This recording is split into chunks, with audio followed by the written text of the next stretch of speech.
are rolling right up to that 2 o'clock hour, so we will get started. So good afternoon, everyone. My name is Danny Clough. I'm the channel marketing coordinator over on the QGIve team. Let me make sure I have my screen. Can everyone see my screen before we get started? Perfect. Don't want to get partway through and not have anyone be able to see. Today, I'm joined by Brendan Smith from QGIV's business development team, and of course, our speaker, Rob Peabody, who's going to be sharing 5 steps to recruit, engage, and effectively manage your volunteers. Just a few house notes before we get going today. We are recording this, so all of our registrants, you'll be receiving an email tomorrow. It's going to have the link to the session as well as some additional resources. Please feel free to use the chat to chat with me and Brendan and Rob as we go. And we also have that Q&A session enabled. So if you have any questions throughout the session, please feel free to add them there. If you have any trouble with that, you can also put them in the chat section, and we'll make sure to make note of that and add those to the end because we'll go through all of that after Rob's presentation today. Before we get started, for those of you who might be unfamiliar with QGIve, we are an online fundraising platform. We have solutions for all sizes of nonprofits, including year-round fundraising tools, text giving, peer-to-peer fundraising, and auction tools. If any of those options sound like something that could benefit you and your organization and your fundraising efforts, please reach out to QGIve. We're happy to chat and work with you to find what is going to be the best fit for you. We're also excited to offer to all of our nonprofit friends our amazing partner network. One of those, of course, being Virtuous, who's here with us today. Virtuous works to help nonprofits increase their generosity through their focus on responsive fundraising, so you can help meet your donors where they are. And as I mentioned earlier, we're joined today by Rob Peabody, who is the president and co-founder of VOMO that was recently acquired by Virtuous. Rob comes to us with a wealth of knowledge and experience in the nonprofit industry, including his time with his nonprofit Awaken in Dallas and their international offices in London and Budapest. I'm sure he can share much more about his experience than I could put into words. So with that, I'll hand it over to Rob. Great. All right, how's that? Can you see my screen? Perfect. Cool. Well, thanks, Danny. Yeah, I'll jump in here and let me move this. There we go.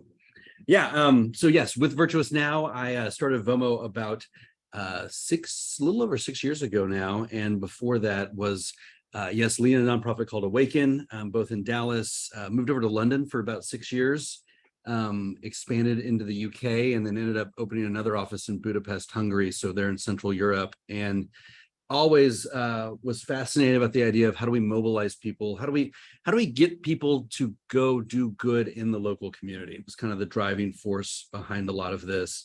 And now with VOMO, we're able to do that, and alongside of Virtuous, really have a responsive framework about how can we support nonprofits to do this better. And so a little bit of the story, I'll jump into it this way and kind of set us up, and then get into the 5 steps of how to recruit and manage and maximize volunteers for impact in your organization in a responsive way. But this picture that you see on your screen, this was back in like 2008.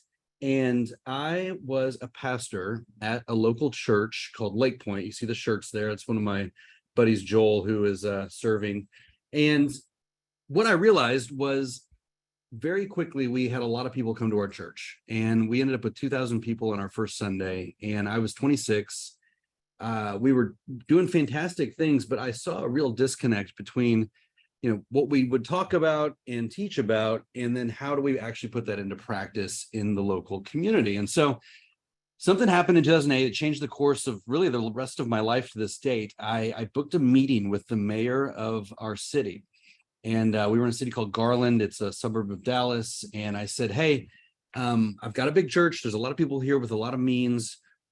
What are your biggest needs in the local community? And he said 2 things that day that really changed the trajectory. One was, he said, I've never been asked that by a pastor before. And then secondly, which was, that was really eye-opening for me. And then secondly, he said, did you realize there's a Title I school literally 2 miles away from your church? And, I'm 26, I'm a newlywed, we're dinks, dual income, no kids. I'm like, what's a Title I school? And so I found out very quickly that over 80% of the families were on some sort of government aid, and they were really, it was a cross section of all different demographics in the community represented in the school. And so went over, met the principal. Of course he wants help. And turns out he actually went to our church. I didn't even know that. And he's like, absolutely. And so we were able to start mobilizing the church to go meet needs in that local community. So it looked like mentoring programs, big brother, big sister programs, loving on teachers, school beautification projects, which is what this picture is here. And while we're going through that process, I ended up starting one of the nonprofits that I'd founded called Awaken. And it was, how do we, this one specifically was waking up the church to go meet the needs of the local community. And as I ran around the country working with different nonprofits, I started realizing that every nonprofit I would talk to, they need people and they need money to go fulfill the mission and the objectives of why they exist in the first place. So there are resources that they have to be able to go and do the work that they are called to do. And so, for many of us on this call, actually all of us, I would imagine, if you're a nonprofit leader, this is you're like, yeah, Rob, duh. Like, yeah, I need people, I need money, I need programming help, I need staffing, I need all these things to go and do the work of our mission to make the world a better place and make impact. And it sounds super simple. Like, you can explain it and it sounds incredibly simple, but oftentimes it's not. And what we've found here at Virtuous are something that we like to call the 3 mobilization gaps. So there is a disconnect that we're seeing universally across nonprofits in all the countries that we serve, where many of us are struggling to close these 3 mobilization gaps. And so I want to work through these with us and see if this resonates with you as an audience, and then really get into those 5 steps of how do we combat these mobilization gaps and really increase our volunteer efforts, especially as we're leading up to National Volunteer Month here in April, and then also doing this year round. So if we look at the disconnects, disconnect number 1 of the 3 mobilization gaps, we call this one the activation gap. So if you'll see on the screen, there's a desire that is greater than deployment, right? This is oftentimes the case. There's more of a desire than there are people actually getting deployed and going through the steps to get engaged in your nonprofit. And so people, they want to get involved, yet most of them end up staying on the sidelines, and less than 18% of those who have a desire to go serve or go volunteer actually move into action. So that leaves a gap of about 82% of people who they desire it, but they're not actually getting involved. And so this picture here is a few years after the picture that you saw earlier. So the one earlier was when we were serving the local church, or the school, we'd mobilize the church to go do that. I created a nonprofit called Awaken, got the opportunity to run around the country and speak to other churches and universities and nonprofits and community organizations about, how do we mobilize more people into action? And this picture was actually at the minor league ballpark in the DFW Metroplex. And the big idea of this was, I had written my first book. It was called Citizen, and it was all about just doing this, mobilizing people to action. And on this tour stop, so we had 8 stops in the US, got a lot of people there. But the idea was, underneath all of these lights that you'll see on the screen, they represented like local opportunities to get engaged in the community. So like local service opportunities.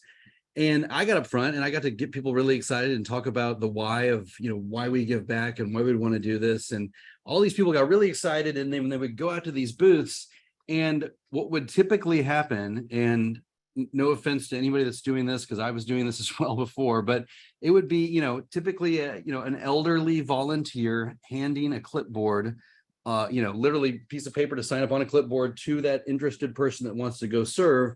And it went something like this, sign up here, then we'll invite you to our info meeting. And then after that, if you come to that meeting, get educated, then we'll put you through a background check process. And then after that background check, we'll need you to sign up to schedule, get on the rota so you can go serve. Let's get you on that. And then, we're going to need you to do, this and this and this. And it was just 8 steps and way too hard. And just nobody did it. And so, we sold books, we got people excited, but we realized that there's a massive gap between those who have intent to go do something good in the community and those who can actually do it. And we were realizing that the nonprofits and ministries we were working with were unintentionally putting up a lot of hurdles in place that were making this really difficult for people to go do so. So this is the activation gap. And so you'll see, I like to call it latent potential. So in a society, it's all about doing good. Very few people move from talking about it to actually doing it. That's that 18% we were talking about. And there's a couple of reasons why. I've got 3 of them here. I know there's a lot more than this, but the first one I'd like to say is I think people in society today, in our cultural moment, like, we're busy, right? There's so many things going on in our rhythms of life. We're overloaded, we're maxed out. There's just a lot of competing agendas and priorities in our lives. Like, when I get done with this, I'm going to go have another meeting, and then I'm going to go home and figure out which kid of mine needs to go to soccer practice and which one needs to go to baseball, and how are my wife and I going to tag team that, and then we feed our daughter as well, and then get everybody to bed and homework and all the things. And so there's just a lot happening, and that's adding to this gap of people wanting to do good and not being able to be deployed. Secondly, I found a lot through my work in Western Europe and the US, there is a real ignorance barrier. And what I mean by that is people are not aware of how they can do good in the local community or even in your organizations oftentimes. And so the desire's there. Yes, I want to be a good person. Yes, I want to be a good neighbor. Yes, I intrinsically believe this, or my faith is guiding me in this, or I just, as a human, want to be giving back, whatever that might be. But I'm not aware of how to do that, right? So unless I meet somebody that is really in tune with a nonprofit, can tell me exactly where to go and when, or I stumble upon something maybe on Facebook, I don't know ways that I can jump in and serve. And so there's a real ignorance barrier, and that's something that we've got to combat. And then finally, complexity. Just like I was doing with clipboards, and the clipboards would then turn into an Excel sign-up sheet, which would then turn into a group email, which would then turn into like a group text of reminding everybody. There's just a lot of complexity. And I realized that many of the steps we were doing to mobilize volunteers throughout my previous stints as in ministry and nonprofit leading, it's super confusing. We're not helping people out by giving them disjointed and archaic processes that today's society, we don't have to operate that way. Secondly, after the activation gap, I like to call this the expectation gap. So this is really referring to your potential volunteers and your current volunteers and your supporters, your givers as well.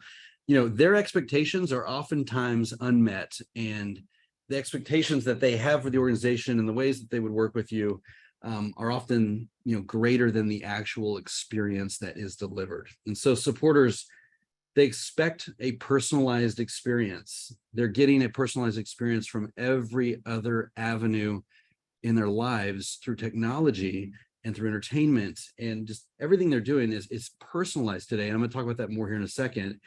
Yet most nonprofits are handcuffed to impersonal strategies that really don't have a personalized side to them. So talking about personalization, what's changed? So you all know we're on Zoom right now. We're doing this virtually. We're all around the country. We're in multiple countries, I saw in the chat.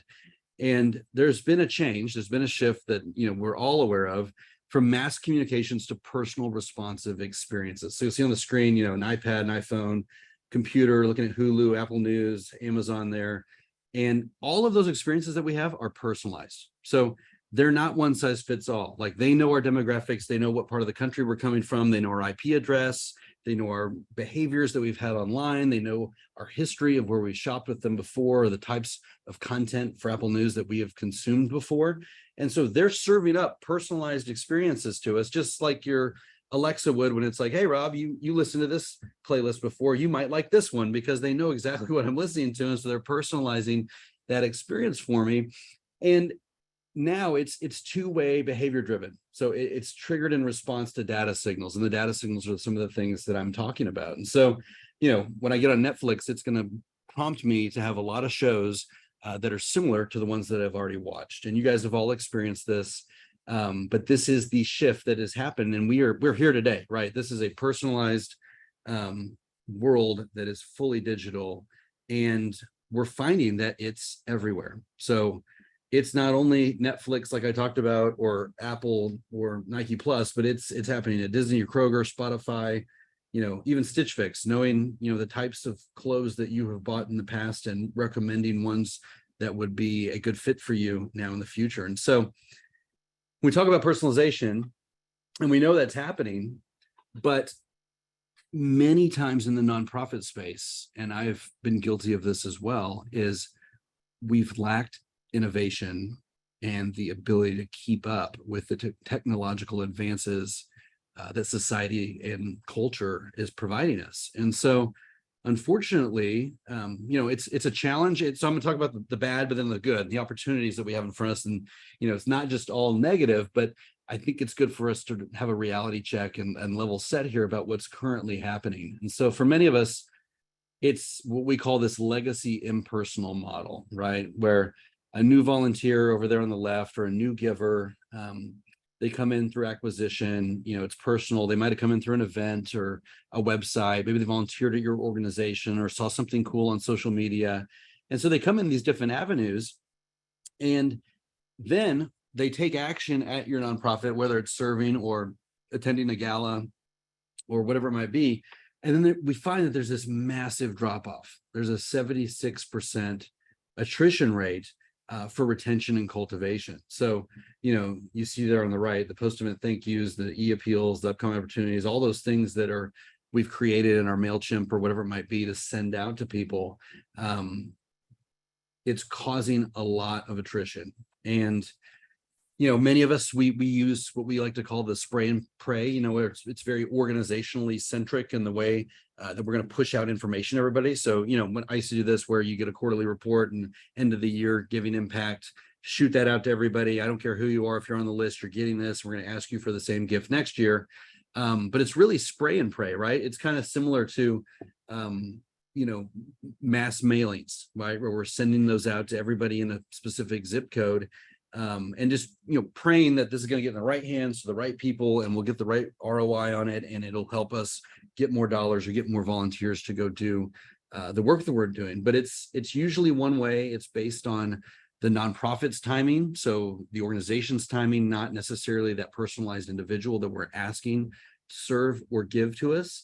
And it's really disconnected from intent, right? So we're not really, most of the time, not determining like, oh, this person came to an event, which is very different than see us on social media, which is very different than going to our gala or being a volunteer. And it's like you get thrown into the funnel, and then we shoot out the same thing to everybody. So that's what we mean by disconnected from intent. Now, back in 2018, my team here at VOMO, we did something called the Be a Neighbor campaign. And it started when Mr. Rogers came out with a film. Sorry, not Mr. Rogers, but Tom Hanks. He was Mr. Rogers. And it came out, A Beautiful Day in the Neighborhood. And I was able to get to the executives of Sony and figure out, really pitch them on the idea of like, could we do a guerrilla marketing via volunteering effort to help people go be a neighbor, just like Fred Rogers, in their local communities the weekend before the film comes out. And so we were able to do that in 5 select markets, got a ton of people raising their hands and volunteering. And through that, they were able to get free movie tickets and VIP experiences. And we bought the URL, beaneighborcampaign.com. But then what happened was when COVID came through in 2020, the board and we got together and we're like, wow, how, we have a platform at VOMO that connects willing volunteers to open slots to go serve at organizations. Like, that's not going to work with COVID, trying to connect people up. And so we decided to launch out the Be a Neighbor campaign for free and serve any frontline organization that's a nonprofit that needs help to serve those who are distressed and in trouble because of COVID. And then we're able to get people around the country to raise their hands and go serve. And through that, we ended up working with the Corporation for National and Community Service. And this is where we came up with this stat through surveying and looking at their research, that 82% of the population doesn't volunteer, which gets us to that 18% I was talking about earlier, of the latent potential, but yet not really being able to follow through. And we believe through a lot of study and a lot of experience and a lot of working with nonprofits that more Americans don't move from intent to action because of these inappropriate asks that we're doing as an organization, because of these impersonal messages, the spray and pray, the direct email campaigns or direct, print mail campaigns that are going out that are just totally impersonal and just hoping that it lands in the right lap or the right house. We believe it's happening because there's complex processes like we talked about earlier. There's too many hurdles, right? We've made it incredibly difficult to serve at our organizations or to even give many times to our organizations. And also because we think that people are unaware of the needs and opportunities like I talked about with the ignorance barrier and just that busy rhythm of life. And so there's got to be a way to get past these things to increase the ability for people to come and support our organizations. And that's like why we like to talk about being responsive. It's responding to society, responding to reality, responding to technology, what's going on, and then in a really multifactored way, which we'll talk about in a minute, bring people together to be able to move the needle on global generosity. So gap number 3, we talked about activation gap, expectation gap, now the internal gap. So for many of you, I can't see you, so I don't know if we'll have head nods or not, but this was us, and I've seen this a lot, where, oftentimes we are working siloed, right? Data and departmental silos result in disjointed communications. They result in supporter confusion and internal frustration. I'm working on a book right now where we are examining not only departmental silos amongst nonprofits, but also data silos, because we find that many of the different departments are, out of just necessity or urgency or just the easiness of it, working to do their job, but not necessarily communicating with the rest of the organization. There's a lot of tripping over one another and a lot, that's being disjointed there. That is obviously, number one, disjointed as a department. Then secondly, in the way that we communicate with our supporters is so oftentimes disjointed, but then also even our data, finding that the volunteer coordinator uses a completely different platform and their own database against the finance and advancement department who is working off something completely different. Those data points are never being shared. It's completely siloed and it's adding to ineffectiveness in our organizations. So we know that collaboration is going to be greater than silos. Now, this is a little bit what I was just referring to, the internal tug of war, and we're visualizing it here, but you look on the left, the fundraising department, we need more money, right? We need money to do our jobs. And we need to keep the money, right? We need retention. We need people to continue giving. We need those annual gifts. We need that recurring giving. Oftentimes it's, for many people that are not typical money askers, we'll say it's a necessary evil in the organization, and disconnected data like we talked about, and it's oftentimes siloed from volunteer. Whereas you look on the right side and the volunteer, he's got very similar needs, just different transactions, but he needs more people. He needs to keep the people, disconnected data and siloed from fundraising. And then oftentimes what I find is you've got marketing and comms kind of in the middle, playing tug of war back and forth, trying to get the stories. How do we celebrate what's happening? How do we get the impact report out? And it's this multi-system chaos like we've already talked about. There's little collaboration happening and a lack of communication from the front lines. And the front lines would be those who are actually being impacted by the work of both fundraising and volunteer.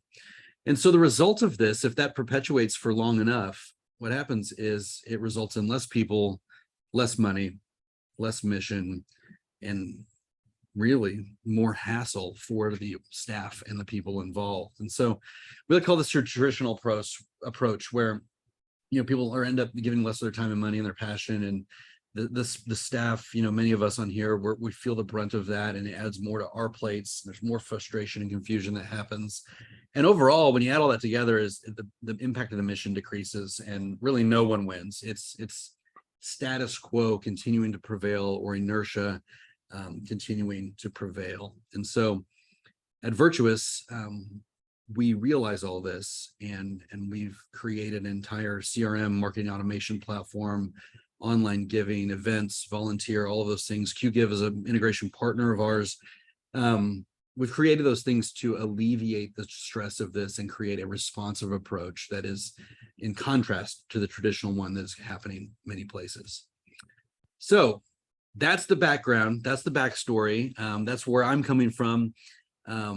What I'd love to do is take the next 20 minutes and just work us through the 5 steps to recruit, engage, and effectively manage your volunteers. And so I've taken a lot of the work that we've done at VOMO over the past 6 years, working with more millions of people to get them to go volunteer in the local community and make the ability to do that. And then, thousands and thousands of organizations that use our platform and have been able to utilize us to become their operating system, essentially, for generosity.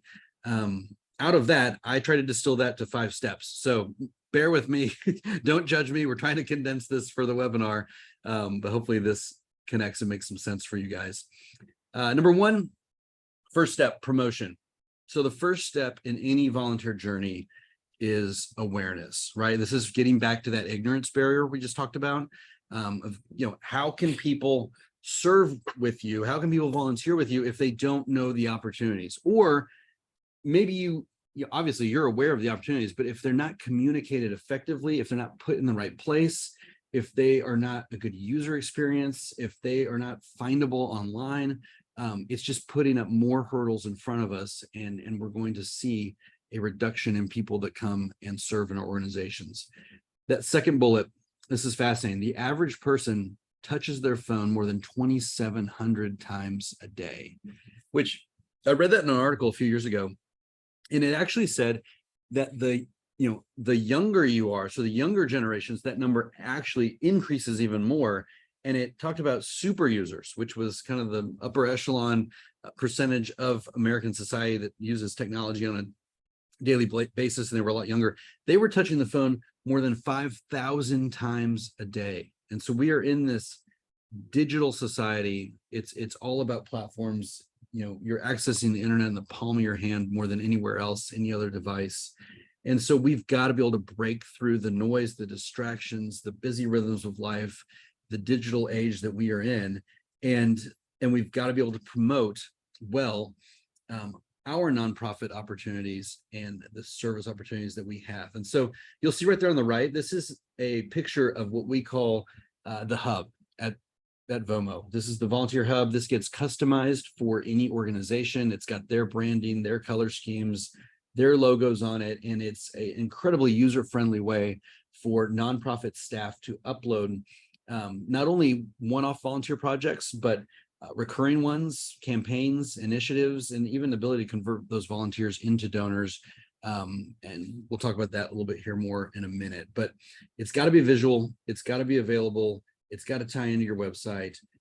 It's even better if it is mobile or an app, and we've got to have the promotion piece in place. Number 2, people management. So volunteer user experience is absolutely essential. Back earlier when we looked at the slides about personalization is everywhere. It really is. And for us to keep up and to be able to speak the language of those we're trying to recruit to our organizations to serve, we've got to have a user experience that is beautiful, that's easy, that's intuitive, that makes sense, that's, we're not forcing people to have to figure out our way of doing things, but it's actually mimicking what they're already doing in technology and platforms and Instagram and Facebook already, and taking those in and just making a beautiful user experience to move people through the flow of awareness and promotion and discovery into actual sign up process, into the actual event and check-ins, and then to the data and reporting that's going to come on the back end for many people on this call who are using that. So the question there in the first bullet is, are your opportunities readily available in places that your people will naturally be looking? Are they on your website? Are they, are we finding them through Google searches and web browser searches? Are they visual? Are they accessible? Are they mobile friendly? Many of the nonprofits I ran in the past, there was a lot of room for improvement here. And luckily we can make this incredibly easy for people now today with VOMO. Number 3, confusion and friction in the explore and sign up process, they result in fall off. They result in that drop off. I find, even me as a, technology founder of a platform, mobilizing people around the country, I understand the technology now, but if I go to sign up for something and it it gives me any frustration or any chaos or any just annoyance, I'm most likely just going to totally stop and I'm out of there and I'll go find something else to do or somewhere else, because there's a lot of things competing for my attention. And it sounds really harsh, but that's the reality. And I would imagine you do that as well. And so if you're doing that with, buying movie tickets or groceries or whatever it might be, I imagine people are doing that with the user experience, signing up to be a volunteer at your organization. So that confusion, that friction, it results in fallout.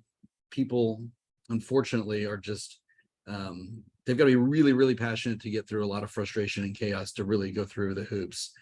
So with people management, last bullet, is there automation streamlines in the experience? Are we integrating background checks? Are we pushing out calendar invites? Is it connected to social media? This is about your sign up and recruitment and management of your volunteers. In Vomo, if you look at the screen there, this is the picture of an actual volunteer service project. And we've embedded Google Maps because I want people to use what they're already using on their phones, right? So we're pulling in Google Maps, it's pushing you out to the Google Maps to find the address there. We're joining with our single sign-on, right? So you're signing up on Vomo with your Facebook or Google account. When you sign up for a project, we're prompting you to share this with your audience on Facebook, on Twitter, on Instagram. So people are coming through and now not only are you recruiting a new volunteer, but you're inviting them to share this beyond themselves to their network. So we're getting this net effect of hopefully virality effect of them inviting their friends and breaking into new friend groups who are now discovering ways that they can come and serve with your organization. And so, we all know the best advocates for us are going to be our volunteers and our supporters and givers. And so let's give them the ability to show off what you guys are doing and show off the ways that people can get involved with them. And then once they're in, is it tied in with giving as well? Do they have the ability, to not only go and serve at a volunteer project, but also to give to it on their way out? And we can all do it through the same platform. Our background checks integrated in.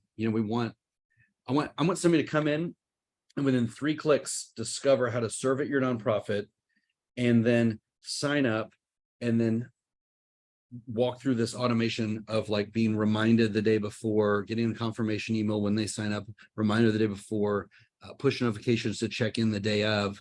I want this to be as streamlined as possible and operate just like it would with any of the other platforms that they're using. And that's going to reduce friction, and that's going to increase more volunteers. And it's also going to help you retain them, because now you have created a beautiful experience that's really going to help with retention because they had a great time the first time. We all know if you get a new volunteer, if it's not a good experience, that's probably the last time you're going to see them. And so we want to limit that and make it the opposite. All right, number 3 of the 5 steps.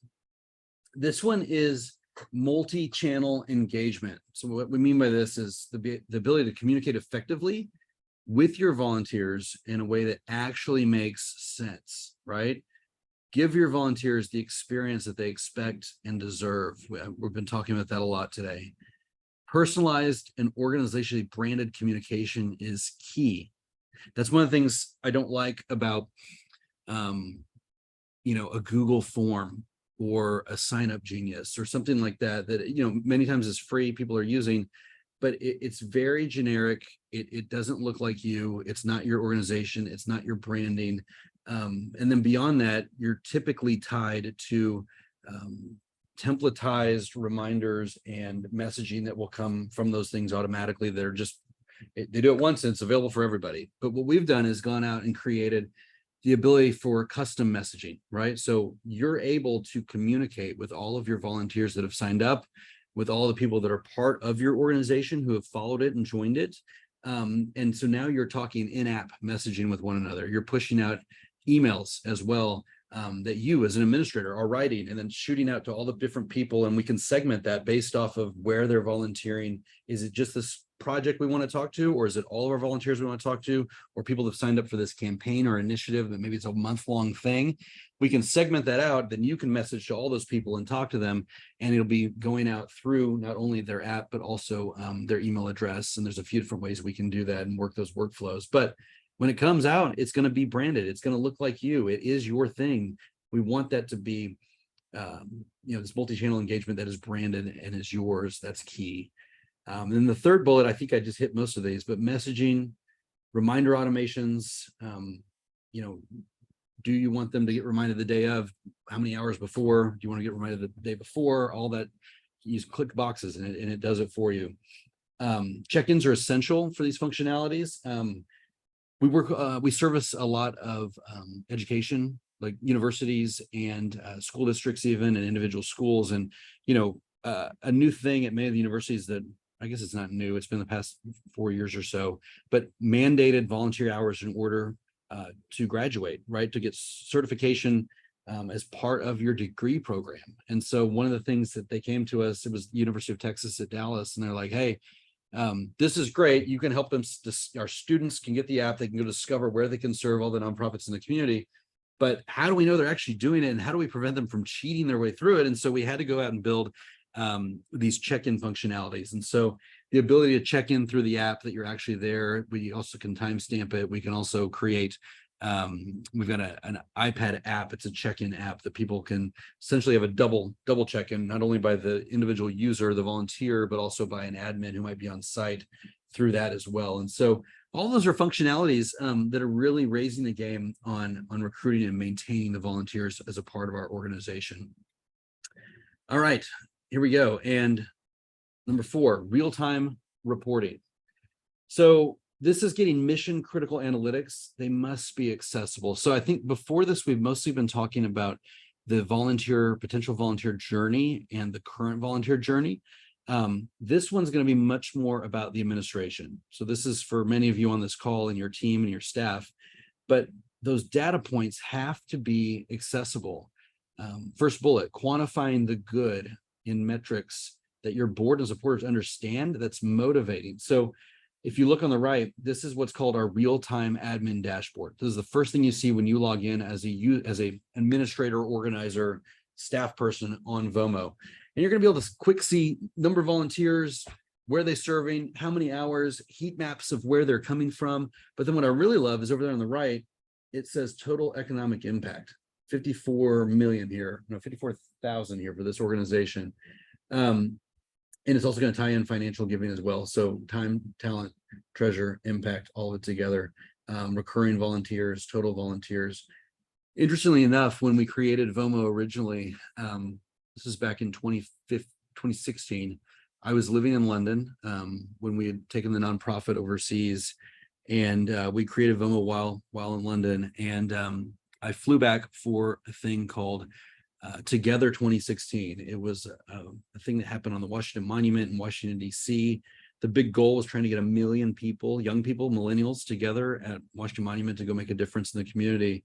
And they came to us and said, hey, can Vomo handle this? And we were like, absolutely. And we're building a lot of it still at the time. But what ended up happening is we got 12,000 people serving that day at the same time. And we worked with 300 nonprofits across DC. And what was really cool is we created this thing called total economic impact. And we took the IRS dollar value of 1 hour of volunteer service. And every year they've got a new number. And we just extrapolated that out between number of volunteer hours versus the currency, how much it costs to get this total impact number. And it did it all by itself on the platform. And the mayor of DC actually saw this. And she said, wow, these 12,000 millennials did, it was like 3 million in economic impact in a day. And it was just really cool because we're quantifying the good, right? Like we're not just telling great stories and emotional stories about impact of individuals' lives, but now I'm speaking the language of the mayor who's saying, wow, these young people did $3 million of service in a single day. That's incredible. And so they end up giving all these people the Excellence in Service Award. We were able to power it through Vomo. But I did an event a couple of days ago, and we had a lot of discussion about board governance. How do we quantify the work that we're doing to our boards?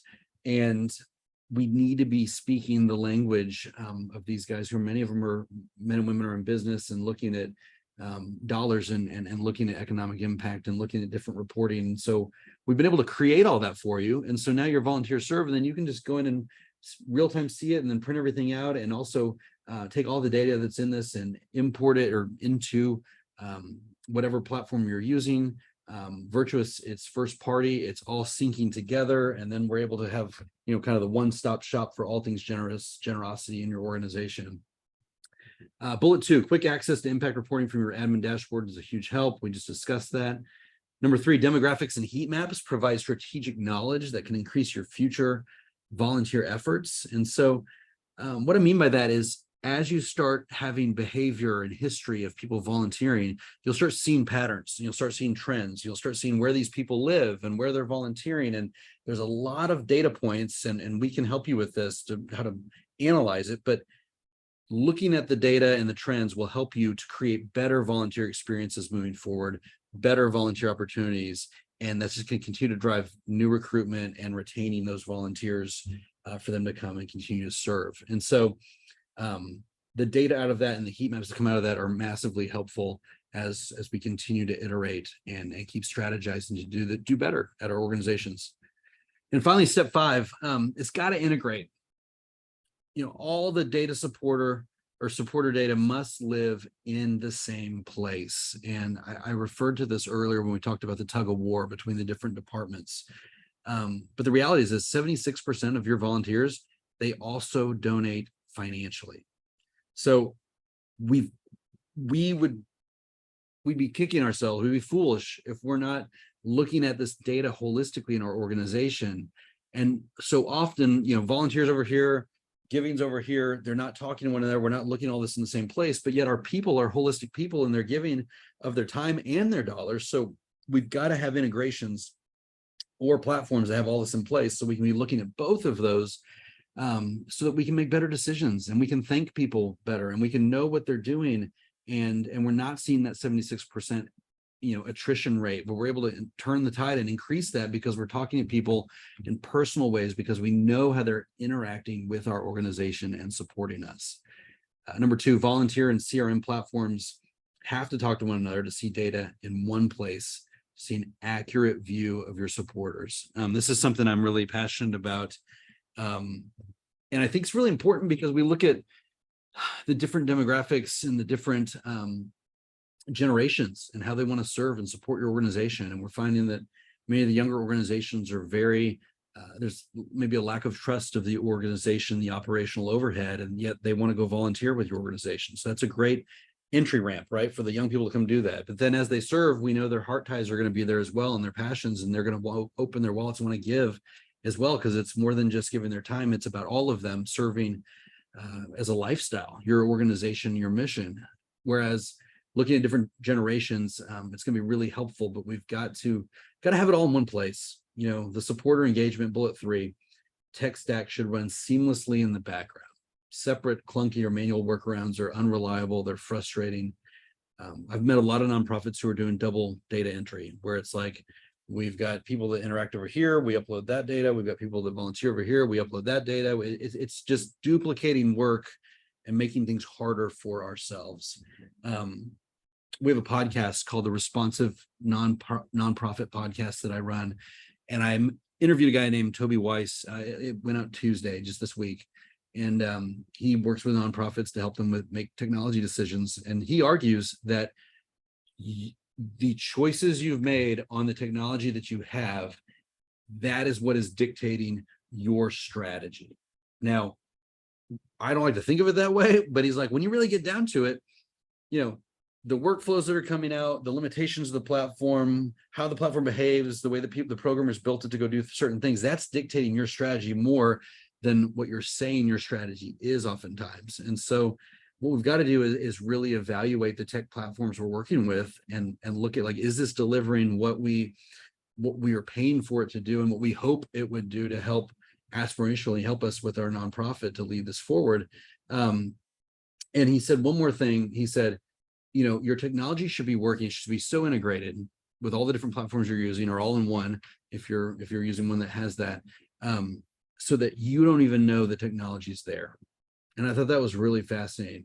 He's like, it should work so well that you don't even have to worry about it. And so there's a lot of setup and a lot of workflows that have to be built, but then once it's built, it should just be running and helping us. So integration is key. Getting all the data in one place is key. Next slide. And if we get those things right, if we get those 5 steps right of promotion, people management, multi-channel engagement, real-time reporting, and integration, and are not operating in the traditional sense that we talked about at the beginning, but in a responsive way of talking to today's supporters and volunteers in a way that relates to them and utilizing technology to help us do this at scale, what happens is these organizations, they crack the code of limitless generosity. And it's so fun to support these organizations because we're not capped, right? We're not tripping over ourselves. We haven't put hurdles in place, but we're knocking down the hurdles. We're utilizing technology so we can make it personalized at scale and really blow this out. And that is unlocking the code of a limitless generosity. And really what ends up happening is we unlock the 82% for their right next step. At Virtuous, that's one of the things we like to tell people is we want to get to know these supporters, these givers, these volunteers, understand the data points about them, understand their behaviors, give you the technology to be able to work with them at scale and have all the automations in place so that we're helping them, just like you want to do, take the right next step for them to serve in your organization or to make more impact with the work that you're doing. Because we know that all of us on this call, we could probably make a lot more money somewhere else. We may have a lot less frustration. We may have more time in our day, but that's not where we're at. That's not what we're called to. And we're called to make a difference. We're called to serve where we are. We're called to lead and help those that are hurting and make an impact and make the world a better place. And so I applaud all of you for your work in that, and your decisions and your choice to stick in it. And I hope that some of this has been helpful to help you think through how to retain and recruit, retain, and manage your volunteers. And I'd love to take questions if there's anything here. And before we do that, I would like to invite you to read more tips like this on our blog. So that's a QR code. You can just hold your camera up to the screen right now. I'll leave it up for a second, and that's going to take you directly to our blog. We've got blogs directly about this content, as well as many others about how do we create responsive situations and help organizations to respond to today's society and be able to serve better. So with that, Danny, I think I'll turn it back over to you and see how you want to end us, or maybe Brendan. Absolutely. Thank you. Let me just turn my camera back on for everybody. Thank you so much, Rob, for that presentation. I know you at the beginning brought up that 18% of people who are actually moving and doing things based on that desire to volunteer. And for a second I was thrown, and then I thought about my own experience and I was like, man, how many times have I seen an organization talking about something and then I never do anything about it? So that was striking, but also a good reminder for myself to just see it and pursue it. Before we move on to those questions, I do want to give everybody the opportunity to write down any contact information for QGive or Virtuous, just in case, we leave this session today and you just think of some questions or anything you want to learn about Virtuous or QGive. We'd all love to hear from you. I know the team at Virtuous would love to hear from you guys, and we at QGive would love to hear from you. And for anybody who is looking to add more credits for their CFRE credential, this is going to qualify for 1 point of continuing education. So we want to make sure, if that's something you're looking to do, that you have the opportunity to take advantage of that.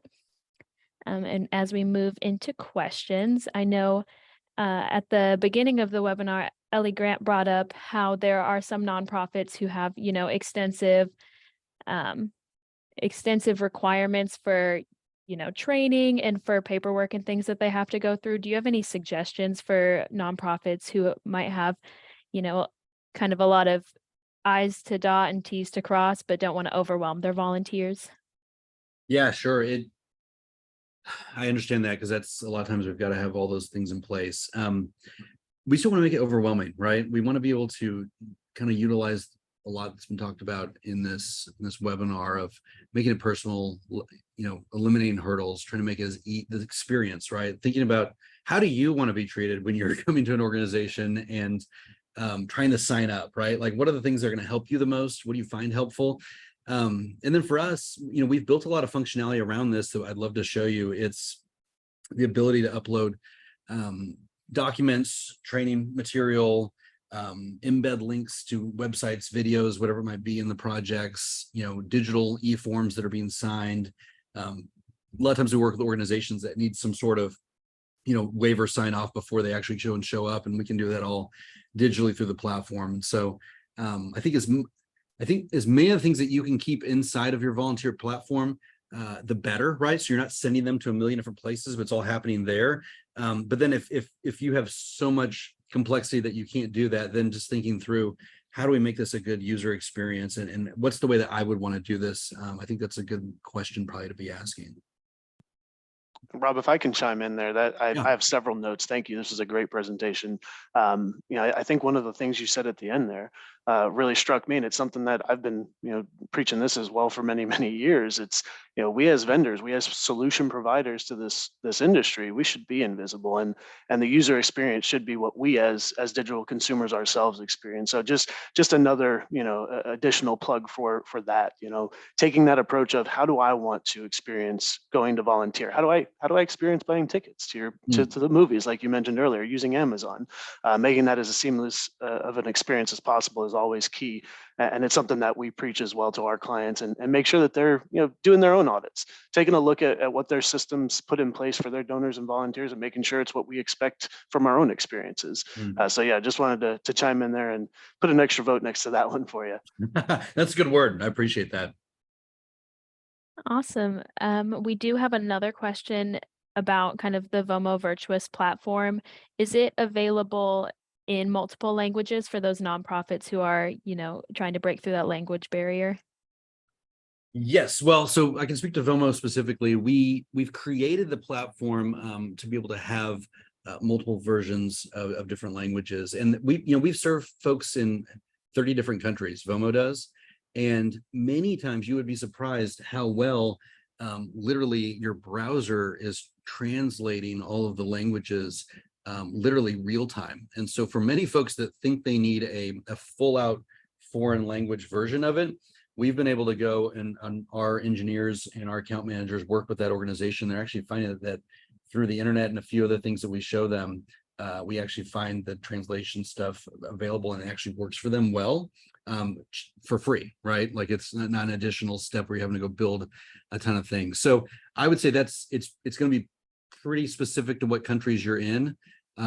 But I would love to have, one of our account execs walk you through that, and we can show you.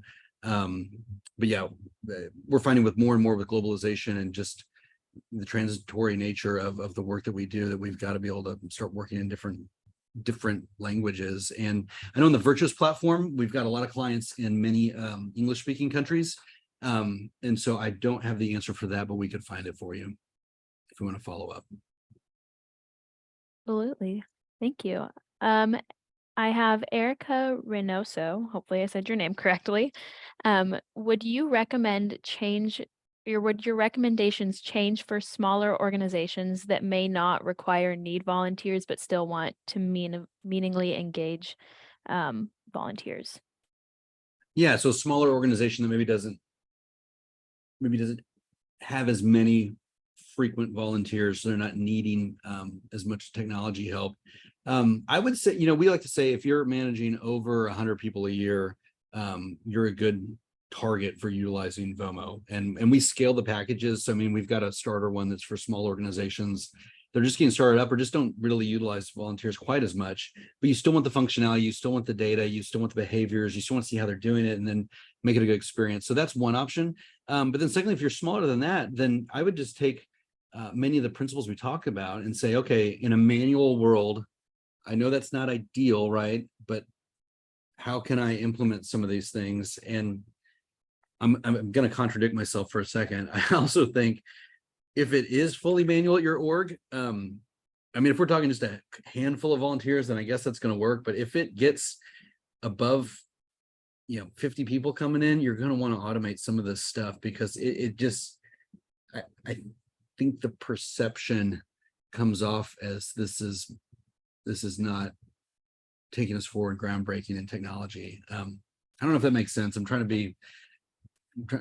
don't know the full question, so I'm trying to be as diplomatic as possible in how I answer that. But that's, I would say the principles still pertain, but I think the smaller orgs are going to, the trend is you're going to be coming this way because that's the way that people are going to expect to deal with your organization.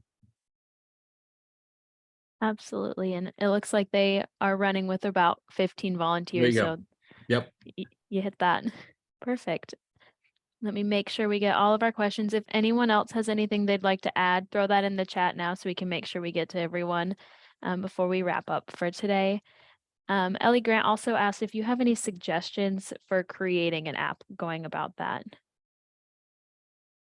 I would say unless you are a multi, $100 million organization, I wouldn't do it. I can't tell you how many orgs have come to us over the years and say, we're going to build our own app.